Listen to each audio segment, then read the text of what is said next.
જૂનાગઢની મુખ્ય જેલ હાલ હાઈ પ્રોફાઇલ બની છે, કારણ કે અહીં જુદા જુદા ગુનામાં ધારાસભ્યના પુત્ર, 2 પીએસઆઈ, સસ્પેન્ડ પીઆઈ, એએસઆઈ અને એક નગરસેવકનો પુત્ર સાથે એક નગરસેવિકાના પતિ હાલ જેલમાં બંધ છે. ઉલ્લેખનીય છે કે અહીં હાઈ પ્રોફાઇલ કેદીઓ હોવાથી જેલ તંત્રે વિશેષ તકેદારી રાખવી પડતી હોય છે. જોકે અહીં આ તમામને કોઈ પણ પ્રકારની વિશેષ સુવિધા નથી આપવામાં આવતી. જે રીતે અન્ય કેદીઓને સુવિધા મળે છે તેવી જ સુવિધા નિયમ મુજબ આ હાઈ પ્રોફાઇલ કેદીઓને આપવામાં આવે છે.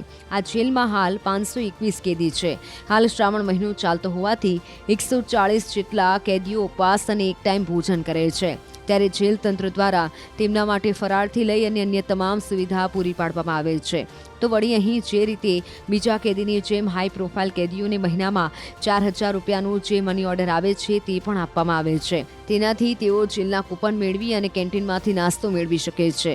આમ જૂનાગઢની જેલ હાલ હાઈ પ્રોફાઇલ જેલ તરીકે જાણીતી બની છે. ધારાસભ્યના પુત્ર, એક કોર્પોરેટરના પતિ, કોર્પોરેટરના પુત્ર, એક પીઆઈ, 2 પીએસઆઈ, 3 એએસઆઈ, આમ આવા વીઆઈપી કેદીઓ છે.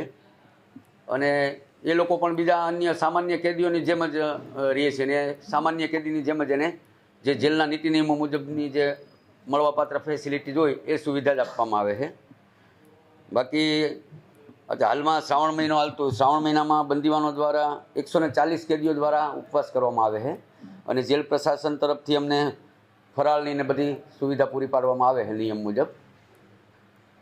અને આ જે હાઈ પ્રોફાઇલ કેદીઓ છે એને કોઈ વિશેષ પ્રકારની જે વાત આવતી એવી કોઈ સુવિધા જેલમાં નહીં, બિલકુલ નહીં. જે બધા સામાન્ય કેદીની જેમ જ રાખવામાં આવે છે અને જેલના નીતિ નિયમો મુજબ જે સુવિધા અન્ય કેદીઓને મળે છે એ આ કેદીઓને આપવામાં આવે. સાહેબ, ખાસ કરીને જોવા જઈએ તો બીજી તરફ એને કોઈ વિશેષ કાંઈ કે પોતે એવી માગણી કરી હોય કે બહાર કોઈ વસ્તુની જમવાની કે ટિફિનની કે નહીં, બિલકુલ નહીં. જે નિયમ મુજબ મળવા અન્ય કેદીઓને મળે એ જ આ લોકોને બધું મળે.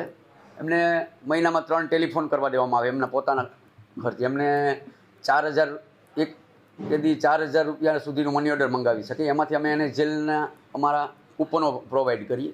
એ કૂપનો દ્વારા એ કેન્ટીનમાંથી નાસ્તો છે, દૂધ, આજે એની બધી જીવન જરૂરી વસ્તુઓ ખરીદી શકે અને એ પૈસામાંથી અઠવાડિયામાં 3 વાર એને ફોન કરવા દેવામાં આવે. એના પરિવારને અથવા તો એડવોકેટને એના 2 સિલેક્ટેડ નંબરો રાખેલા હોય છે એમના તરફથી એમાં, અને એને ટેલિફોનનું રેકોર્ડિંગ થતું હોય છે અને 5 મિનિટ કરવા દેવામાં આવે.